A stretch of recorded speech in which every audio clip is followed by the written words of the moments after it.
Universe కథనే అందాల రాముడు సినిమాగా తీసిన ముళ్ళపూడి గారు ఒక నిర్మాతగా నాకు చాలా సాటిస్ఫాక్షన్ ఇచ్చింది ఆ ప్రాజెక్ట్ అంతా కూడా అని చెప్పారు. ఆ ప్రాజెక్ట్ గురించి మీరు ఏమైనా జ్ఞాపకాలు షేర్ చేసుకోగలరా?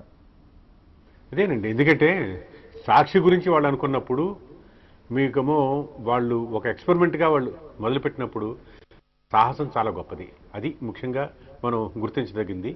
ఆ తర్వాత అందాల రాముడు, వీటన్నిటిలోనూ కూడా ఇందాక మూర్తి గారు కూడా చెప్పారు, బ్రిమ్ గారు, షూటింగ్ అప్పుడు ఎంతో కష్టం. అప్పుడప్పుడు 1972 జయాంధ్ర ఉద్యమం, ఆ ఉద్యమంలో అసలు ఏది దొరికేది కాదు. ఆయన యొక్క ఆ స్కిల్, ఒక ఎంటర్ప్రెనర్గా, ఒక ఆర్గనైజర్గా రమణ గారు ఎంత బాగా చేశారనేది అఖిల నాగేశ్వరరావు కూడా ఎన్నోసార్లు చెప్పారు. అప్పుడు ఫస్ట్ టైం ఆయనకి వెళ్ళినప్పుడు, బుద్ధిమంతుడికి వెళ్ళినప్పుడు, ఈ అవుట్డోర్ షూటింగ్లు ఇక్కడ ఏమైనా వీళ్ళే అసలు ఏమైనా సాధ్యపడుతుందా, ఏదైనా ఉంటుందా లేదా అని చెప్పి అనుమానిస్తూ వచ్చిన ఆయన అందాలవుడు వచ్చినప్పటికీ ఆయన మిసెస్ కూడామో వెంట పెట్టుకొచ్చారు. అంటే రమణ గారి యొక్క ఆ సామర్థ్యం మీద అంత నమ్మకం. తర్వాత ఇంకొక విషయం అండి, ఇప్పుడు వ్యక్తిత్వం గురించి ఆయన చెప్తున్నారు కదా, రమణ గారి వ్యక్తిత్వంలో మనం బాగా గుర్తించవలసిన విషయం అంటే వినయం అండి.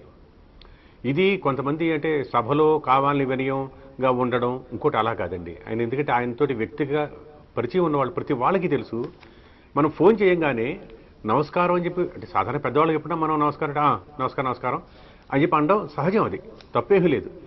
బాపు గారు కానీ రమణ గారు కానీ ముందు మన ఫోన్ ఎత్తగానే వాళ్ళు నమస్కారం అంటారు.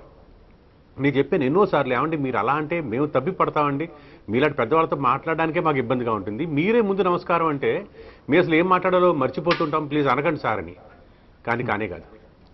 తర్వాత ఇంకొక విషయం కూడా చెప్తానండి, సాహితీ సర్వస్వానికి వాటికి ముందు ఆయన కథలన్నీ కలిపి సంపుటంగా వేయాలని ఇలాగేవో అనేక ఆలోచనలు ఉండేవి. అది వేద్దామని చెప్పి అనుకున్నప్పుడు ఆరుద్ర గారు అప్పట్లో ఉండేవారు. ఆయన బతుకుంటగానే నేను అన్నాను, ఆరుద్ర గారి చేత ముందు మాట రాయిద్దామండి దీనికి ఏదో అని అన్నాను. వద్దండి మెచ్చుకుంటారు. అదేమిటండి అసలు మామూలు ఎవరన్నా మెచ్చుకుంటాం అనేది అసలు అంత ఇబ్బందిగా ఉంటుందా అని. నిజంగా కూడా రమణ గారు అలాగే ఫీల్ అవుతారండి. ఇది ఏమాత్రం అతిశయోక్తి లేదు, ఎందుకంటే వ్యక్తిగా నాకు తెలుసు కాబట్టి చెప్తున్నాను. కొన్ని సభల్లో వాటిలో కూడా సన్మానం చెప్పి ఆయన కూర్చోబెట్టి పక్క వాళ్ళు కనుక మెచ్చుకుంటూ ఉంటే ఆయనకి తలకాయ నొప్పి వచ్చేసి బ్లడ్ ప్రెషర్ పెరిగిపోయి నాకే అసహ్యం వేసింది, అసలు అంతసేపు వింటే అసలు వాళ్ళంతా ఎలా వింటున్నారో నాకు అర్థం కాదు అనే మనిషి. అంటే పొగడ్తలు గిట్టని మనిషి అంటే నిజంగా, అంటే మీరు నిజంగా కనుక ఏమండి ఇది బాగుందండి ఇది బాగాలేదండి అని చెప్పి చెప్తే సంతోషిస్తారు, లేదంటే అలాగా అండి అలాగా సరే చూద్దామండి అంటారన్నమాట. ఇలాగా అంతటి వినయం అనేది మాత్రం మనిషి దగ్గర మనకి ఎప్పుడైనా మన ఏదో సాధించేసామని అనుకుంటుంటే కనుక ఒక్కసారి బాపు రమణని ఒక్క మాట వాళ్ళతో మాట్లాడితే చాలు, మనకి శుభ్రంగా కొమ్ములు గిమ్ములు అసలు అన్నీ విరిగిపోయి కొమ్ములు వచ్చే క్వశ్చన్ కూడా రాదు. అంత గొప్ప వాళ్ళు అయింది, వాళ్ళు అంత వినయంగా ఉన్నారే, ఇంకా ఇంకా తెలుసుకోవాలని చెప్పి అనుకుంటున్నారు. ఇంకొకటి ఏంటంటే ఆయన నిత్య విద్యార్థి అండి, కొత్తగా వస్తున్న విషయాలన్నీ కూడా తెలుసుకుంటూనే ఉంటారు. అందువల్ల ఏంటంటే అటువంటి వ్యక్తుల దగ్గర నుంచి మనం నేర్చుకోవాల్సింది ఎంతో ఉంది. ఆయన లేకపోవడం నిజానికి తెలుగు జాతికి తీరని లోటు, అంటే పడిగట్టు పదం కాదండి నిజంగా. ఎందుకంటే ఒక తరాన్ని ఇన్స్పైర్ చేసిన బాపు రమణ, వారిలో రమణ గారు ఈరోజు లేరనేది తెలుగు జాతికి తీరని లోటు నష్టం. మీరు ఎన్నైనా పదాలు ఎన్ని ఉపయోగించినా కూడా తప్పులేదండి, అవి ఇంకా తక్కువే. రైట్. ప్రసాద్ గారు, ఇందాక మీరు సంపూర్ణ రామాయణం గురించి చెప్తూ ఏం చెట్టిఆర్ గారు అన్న మాటల గురించి గుర్తు చేసుకున్నారు, మధ్యలోనే అయిపోయింది. ఆ సంభాషణ ఎలా సాగింది? వాళ్ళంటే ఇది పెద్ద సినిమా, ఈ ప్రాజెక్ట్ మీరు ఎట్లా చేస్తారని ఆయన ఆశ్చర్యపోయారు. ఆ సందర్భం ఎలాంటిది? సంపూర్ణ రామాయణం సినిమాకి ముందు అంటే ముఖ్యంగా అంటే రమణ గారు అనగానే హాస్య రచయిత అని అందరూ అనుకుంటారు. ఆయన హాస్యం ఆయన రచనలో ఒక భాగమే తప్ప పూర్తి హాస్య రచయిత కాదు. ఆయన ఇందాక భరణ్ గారు వాళ్ళు చెప్పినట్టు ఆకలి ఆనందరావు, ఛాయలు, ఇవన్నీ సైకోలిటికల్ స్టోరీస్ అండి. తెలుగులో అసలు ఇటువంటి కథలు ఉన్నాయా అని, ఎందుకంటే మనం వాటిని ఇంగ్లీష్లో అనువదించినప్పుడు అప్పుడు ఆశ్చర్యపడ్డారు. తెలుగులో అప్పుడే ఇంత బాగా రాశారు, 1953లోనే ఇంత గొప్పగా రాశారా అని చెప్పి ఆశ్చర్యపడ్డ రోజులున్నాయి. అందువల్ల ఆయన సినిమా తీయగానే ఫస్ట్ హాస్యం తీస్తారు అని చెప్పి అనుకున్నారు. సాక్షి హాస్యం కాదు, హాస్యం కూడా ఉంది కానీ ఒక గొప్ప సందేశంతో తీసిన సినిమా. ఆ తర్వాత బంగారు పిచ్చిగా ఫుల్ కామెడీ, కానీ అది బాగా రన్ అవ్వలేదు.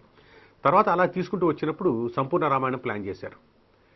అందరూ ఏమనుకున్నారంటే హాస్య రచయిత, ఈయనతోటి రాసిన ఆరుద్ర గారు, ఆయన కమ్యూనిస్టు, ఓ కమ్యూనిస్టు హ్యూమరిస్టు కలిసి ఒక పౌరాణిక సినిమా తీస్తారా అని చెప్పి అంత ఆశ్చర్యపడ్డారు. సంపూర్ణ రామాయణం అప్పుడు అనుకున్నప్పుడు బాపు రమణల స్థాయి నిర్మాతలు, అంటే వాళ్ళ వెనకాల ఎన్ఎస్ మూర్తి గారు వాళ్ళు ఉన్నప్పటికీ కూడా సంపూర్ణ రామాయణం లాంటి పెద్ద సినిమా, పౌరాణిక సినిమా తీయడం ఏమిటి అని అందరూ ఆశ్చర్యపడ్డారు. అప్పుడు ముఖ్యంగా రాముడు అంటే మనకి ఎన్టీ రామారావే. ఎన్టీ రామారావు కాకుండా వేరే వాళ్ళు పెట్టి సినిమా తీయడమా, అది ఆశ్చర్యమే. శోభన్ బాబు గారిని పెట్టి తీశారు వాళ్ళు. తీసినప్పుడు ఆ సెట్టింగ్లు భారీవి ఇవన్నీ చేసినప్పుడు అండి ఏవి మెయ్యప్పన్ చెట్టి గారు చూసి ఆయన ఆశ్చర్యపడ్డారు. ఏమిటండి ఇదంతా పెద్ద పెద్ద స్టూడియో వాళ్ళు, విజయ వాళ్ళు, జెమినీ వాళ్ళు, మేము తీయవలసిన సినిమా మీరు చిన్న నిర్మాతలు ఎలా తీస్తున్నారండి అని, అంటే ఒక విధమైన ఒక వర్రీతోటి అడిగారు. ఏమిటి పర్వాలేదా అన్నట్టుగా. అంటే ఈయన చెప్పారంటే భక్తవత్సలం గారు ఉన్నారండి మాకు వెనకాల అంటే, అలాగా మంచిది మంచిది అని చెప్పి అంటూ ఆయన వెళ్ళిపోయారు. తర్వాత ఈ సినిమా సెట్టింగ్ అంటే మా రమణ గారు ఎంత గొప్ప ఎంటర్ప్రెనరో ఇక్కడ ఒక సందర్భంలో తెలుస్తుంది. సినిమాకి ఏంటంటే పెద్ద సెట్టింగ్లు పెట్టి, ఇప్పుడు లంకా దహనం అది ఉందండి, ప్లైవుడ్ తోటి వాళ్ళు చేసినవి సెట్టింగ్లు కనుక కాలిస్తే అది మొత్తం అంతా స్టూడియో నిమిషం అండి మనతో పాటు సంపూర్ణ రామాయణం గురించి మనం మాట్లాడుకుంటున్నామండి. అప్పట్లో ఈ సెట్టింగ్లు కూడా ప్లైవుడ్ తోటి వేసి లంకాదహనం ఆడుతుంది అనుకోండి, అవి కాలిస్తే కనుక స్టూడియో అంతా పాడైపోవడం, మసిబారడం, ఇటువంటివన్నీ అనేక ప్రాబ్లమ్స్ ఉంటుండేవి. దీనికి సొల్యూషన్ ఏమిటా అని ఆయన ఆలోచించి థర్మోకోల్తో కనుక చేస్తే ఎలా ఉంటుంది అని అనుకున్నారు. చవక ప్లస్ అది కాల్చినప్పుడు నెమ్మదిగా కాలుతుంది. ఇది ఆయన తెచ్చిన రెవల్యూషన్. అప్పుడు థర్మోకోల్ తెప్పించి దాంతో రాజమందిరాలు అవన్నీ కూడా కట్టించి చేశారు. అంటే ఆయన ఒట్టి రచయిత మాత్రమే కాదు, ఎంత ఇన్నోవేటివ్ పర్సనో ఈ విషయంలో తెలుస్తుంది. తర్వాత వాళ్ళ ధైర్యం కూడా. రావణాసురుడి పాత్రకి ఎస్వి రంగారావు గారిని పెడదాం అనుకున్నారు. అందరూ కూడా భయపెట్టారు. ఎస్వి రంగారావు చాలా ట్రబుల్సమ్, ఆయన ఎప్పుడు స్పృహలో ఉంటారో ఎప్పుడు ఉండరో ఎవరికి తెలియదు, అనవసరంగా మీరు ఇబ్బంది పడతారని చెప్పి అంతా చెప్పారు. వీళ్ళు వెళ్ళి ఆయన అడిగారు. సరే ఆయన ఒప్పుకున్నారు. వచ్చిన తర్వాత బాపు గారితో వర్క్ చేసిన తర్వాత ఆయన ముగ్ధుడైపోయాడు. వరల్డ్లో గల్లా కూడా గొప్ప డైరెక్టర్ బాపు అని కితాబు ఇచ్చేశారు. ఈయన రమణ గారు రాసిన ఒక్క డైలాగ్ కూడా మార్చలే. ఎలా అంటే అలాగా. అందులో ఇంకొకటి ఏంటి, ఒక తమాషా, వీళ్ళు ఒక డైలాగుల్లో రాసిన దాన్ని ఆయన ఎంత ఇన్వాల్వ్ అయ్యారంటే ఎస్వి రంగారావు గారు, ఇది పిలిచి ఇది ఇలా మాటలతో ఉంటే కాదు, పద్యాలతోటి పాటలతోటి ఉండాలని మాధవ బిద్దని పిలిచి కూర్చోబెట్టి ఆయన చేత కూడా చేయించి అంత చక్కగా ఆయనేమో ఇన్వాల్వ్ అయ్యారు. ఇంకొకటి కూడా ఇందులో సాహసం ఏంటంటే, రామారావు గారికి తెలిసి వీళ్ళు పిలిచి ఈయన్ని హెచ్చరించారు. మీరు ఏమిటిది రాముడుగా నేను లేకుండా మీరు చేస్తున్నారేమిటి, మీరు ఇది పద్ధతి కాదు, నే కనుక ఇంకొకటి రైవల్గా రామాయణం చేసి కనుక చేస్తే మీది ఏమవుతుంది సినిమా అని చెప్పి అన్నారు. రమణ గారికి ఎందుకంటే రామారావు గారు ముందు నుంచి తెలుసు, ఆయన మొట్టమొదటి సినిమాలో హీరో ఈయనే కదా, ఎన్టీ రామారావు గారు కదా, తెలుసు, ముందు నుంచి అనుబంధం ఉంది. ఆయన అన్నారు, ఏమండి మీరేవో అనుకుంటున్నారు, మీరేవో స్క్రిప్ట్లు రాసి పెట్టుకుంటున్నారు, అవ్వట్లేదు, మేదో ధైర్యం చేసి చేస్తున్నామండి, మీరు ఆశీర్వదిస్తేనే మేము ఆనందిస్తాం, మేము మాత్రం we're going ahead with our project అని నిష్కర్షగా చెప్పారు. అంటే రమణ గారు నిర్మాతగా గొప్ప స్టేజర్ కాకపోవచ్చు ఎన్టీ రామారావు గారి ముందు, కానీ ఆయన ధైర్యం అని చెప్పారు. చెప్పిన తర్వాత సరే అన్నారు. సినిమా రిలీజ్ అయింది. ఇనీషియల్గా పెద్ద రెస్పాన్స్ లేదు, కానీ గ్రాడ్యువల్గా పికప్ అయింది. తర్వాత ఎన్టీ రామారావు గారి చూసి హర్షించారు దాన్ని.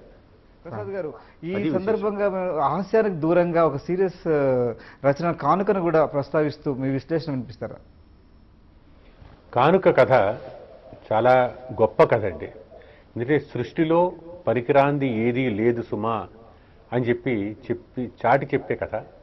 దానిలో ఆయన వాడిన ఉపమానాలు అద్భుతం, పరమాద్భుతం అన్నమాట. మన తెలుగు రచయితల కథా సంకలనం కింద సాహిత్య అకాడమీ గురించి సంకలనం చేసినప్పుడు వాకాటి పాండురంగారావు గారు, పురాణం సుబ్రహ్మణ్య శర్మ గారు వాళ్ళిద్దరూ సంపాదకులుగా ఉన్నారు దానికి, ఆ సంకలనంలో. దానికి ముళ్ళపూడి వెంకటరమణ గారి కానుకని అందులో వాళ్ళు పెట్టారు. వాకాటి పాండురంగారావు గారిని నేను కలిసినప్పుడు మొట్టమొదటిగా అడిగిన ప్రశ్న ఏంటంటే, ముళ్ళపూడి వారి హాస్యానికి బాగా పేరు కదా, మీరు ఈ కానుకను ఎందుకు పెట్టారు అని చెప్పి అడిగాను. ఆయన ఒకటి, ముళ్ళపూడి హాస్యాన్ని ఇంగ్లీష్లోకి అనువాదించడం మహా కష్టం, ఎవరు చేయగలరు. ఎందుకంటే ఇవన్నీ కూడా సాహిత్య అకాడమీ వాళ్ళు ఒకసారి తీసుకున్న తర్వాత మిగతా ఇంగ్లీష్లో ట్రాన్స్లేట్ చేసి అన్ని భాషల్లోనూ వేస్తారన్నమాట, భారతీయ భాషల్లో. ఈ విధంగా ట్రాన్స్లేట్ చేయడం కష్టం అని ఒకటి. రెండు, కానుక అనేది యూనివర్సల్ సబ్జెక్ట్. అందులో కృష్ణుడు ఒక గోప బాలకుడు, వాళ్ళిద్దరి మధ్య రిలేషన్షిప్. కృష్ణుడికి పుట్టినరోజు కానుకగా ఇద్దాము అని చెప్పి అనుకుని ఒకతను ఒక వేణువు తయారు చేస్తాడు. దీనికి స్టాండర్డ్ లేదు, వద్దు అని చెప్పి పక్కన పెట్టేస్తాడు. అలాగే ఏళ్ల తరబడి చేస్తూనే ఉంటాడు. చివరికి ఇంకా తన వల్ల కాదనుకుని ఏదో తయారు చేసింది వాళ్ళ అబ్బాయి చేత పంపిస్తాడు. పంపించిన తర్వాత తెలుస్తుంది ఇంట్లో ప్రతి వేణువు కూడా పాడుతుంది. అంటే అతను వ్యర్థం అనేది ఏదీ లేదు సృష్టిలో అన్న ఇటువంటి గొప్ప కథని ఆయన తన మిత్రుడు విఏకే రంగారావు గారు, ఆయన కృష్ణ భక్తుడు విఏకే రంగారావు గారు ఆయనకి అంకితం ఇచ్చారు. ఇది ఈ కానుక కథ ఎప్పటికీ తెలుగు సాహిత్యంలో నిలిచిపోయే కథ. గారు కొన్ని అంశాలు అంటే ఇక్కడ ముళ్ళపూడి గారి గురించి సాహిత్యం గురించి మాట్లాడుతున్నా కూడా ఎక్కడో అసంతృప్తి, ఇంకా ఈ అంశాలు మాట్లాడితే బాగుండు, అలాగే సినిమాల గురించి మాట్లాడితే ఈ సినిమా ప్రస్తావిస్తే బాగుండే కోరిక ఎప్పుడు మిగిలిపోతూనే ఉంటుంది. అయితే రాజకీయ బేతాల పంచవింశతిగా అయినా కానీ విక్రమార్కు కథలు కానీ ఇవన్నీ కూడా విక్రమార్కుడి మార్కు సింహాసనం ఇవన్నీ కొంచెం వెరైటీ సాహిత్యం ఆయన నుంచి వచ్చిన దాంట్లో అంటే విమర్శల్లో కూడా రాజకీయం మీద కొన్ని సెటైర్స్ వేశారు. ఇలాంటి వ్యంగ్యాస్త్రాలు చాలా పదైన వేస్త్రాలు అందులో నవ్వుకోవడానికే కాదు చాలా ఆలోచింప చేసే వ్యాసాలు ఎన్నో కథలన్నీ అందులో ఉన్నాయి. ఈ కోణంలోంచి ముళ్ళపూడి గారిని ఎట్లా చూడాలి? ఆయన ఒక్కొక్క రంగం గురించి చెప్తూ వచ్చారండి. విక్రమార్కుడు మార్క సింహాసనం అనేది సినిమా రంగం గురించి ఆయన రాసింది. ఒక సినిమా ఎంతూసియాసిస్ట్ అనేవాడు ఎంత పిచ్చిగా వాళ్ళు ఉంటారు అన్నది ఎందుకు ఇప్పుడు కొత్తగా వచ్చిన అప్పలరాజు సినిమాలో కూడా మీకు ఆ ఛాయలు కనబడతాయి. అవన్నీ కూడా ఆయన చెప్పారు. అదేవిధంగా రాజకీయ బేతాళ పంచవింశతిగా నేను ఇందాక చెప్పినట్టుగానే అది ఇప్పటికి కూడా రెలవెంట్గా ఉండేదండి. అందులో ఒక కథ ఉంది, దాచింపాటు రోడ్డు కథ అని. దాన్ని నేను ఇంగ్లీష్లో అనువదించిన తర్వాత అప్పుడు ఏపీ టైమ్స్ అని వాకాటి పాండరంగారావు గారు చూసేవారు. అందులో ఇంగ్లీష్లో వచ్చింది సగా ఆఫ్ ఏ రోడ్ అని. అప్పటి కూడా రెలవెంట్. అంటే అందులో ఒక చిన్నది మాత్రం చెప్తాను. అదేమిటో కథ అంశం ఏంటంటే ఒక కుగ్రామానికి రోడ్డు లేదు. రోడ్డు కనుక వేయిస్తే బాగుండు అని చెప్పి ఊళ్ళో కొంతమంది అనుకుంటారు యువకులు. అతను అదే ఎలక్షన్ ప్లాన్గా పెట్టుకుని రోడ్డు వేయిస్తాను నన్ను కనుక ఎన్నుకుంటే అంటాడు. అందరూ కలిసి ఫైన్. ప్రసాద్ గారు సమయం మించిపోతుంది. ఇంకా చివరిగా మిమ్మల్ని ఒక ప్రశ్న తెలుసుకున్నాను. ఈ ప్రేమించి చూడు చిత్రంలో మేడ మీద మేడ కట్టి అనే పాట రాశారు ముళ్ళపూడి గారు. అలాగే భాగవతంలో దాదాపు 40 పాటలు రాశారు. ఇవి కాకుండా ఇంకా సినిమాలో పాటలు రాశారు. ఒక పాటల రచయితగా కూడా అంటే అద్భుతమైన మాటల రచయిత తన ప్రతిభను పాటల వైపు ఎందుకు తిప్పలేదు, ఆయనే వద్దనుకున్నారా? మీకు పక్కలో బల్యం అనే సినిమాలో ఆయన పాటలు రాశారండి ఫస్ట్లో. రైట్. మీకు ఇవన్నీ కూడా ప్రేమించుడు ఎక్కువ చెప్తారు. వాటిలో చాలా సందర్భం అంటే చాలా మంచి సాహిత్యంతో ఉన్నది వేశారు. కానీ ఆయన కెరియర్ మొదట్లోనే ఆయన నిర్ణయించుకున్నారు తను పాటల రచయితగా ఉండకూడదు, మాటల రచయితగా ఉండాలి అని చెప్పని. ఆయన తీసిన అన్ని సినిమాల్లో కూడా పాటల్లో ఆయన హస్తం ఉందని చెప్పి ఆయనతో పనిచేసిన వాళ్ళందరికీ కూడా తెలుసు. కానీ ఆయన స్పష్టంగా నేను పాటల రచయితగా ఉండను, ఇలాగే ఉంటాను అని చెప్పి అనుకున్నారు. ఆ విధంగానే ప్రసాద్ గారు సమయం మించిపోయిందండి. ధన్యవాదాలు సార్. ఈ చర్చలో మీరు పాల్గొని ఎన్నో అమూల్యమైన విషయాలని మీరు షేర్ చేసుకున్నారు. ముళ్ళపూడి గారితో మీ అనుబంధానికి సంబంధించి కానీ ముళ్ళపూడి సాహిత్యం పట్ల మీకున్న అథారిటీ చాలా గొప్పగా ఉంది. చాలా విషయాలు మేము మీతో షేర్ చేసుకోగలిగాం.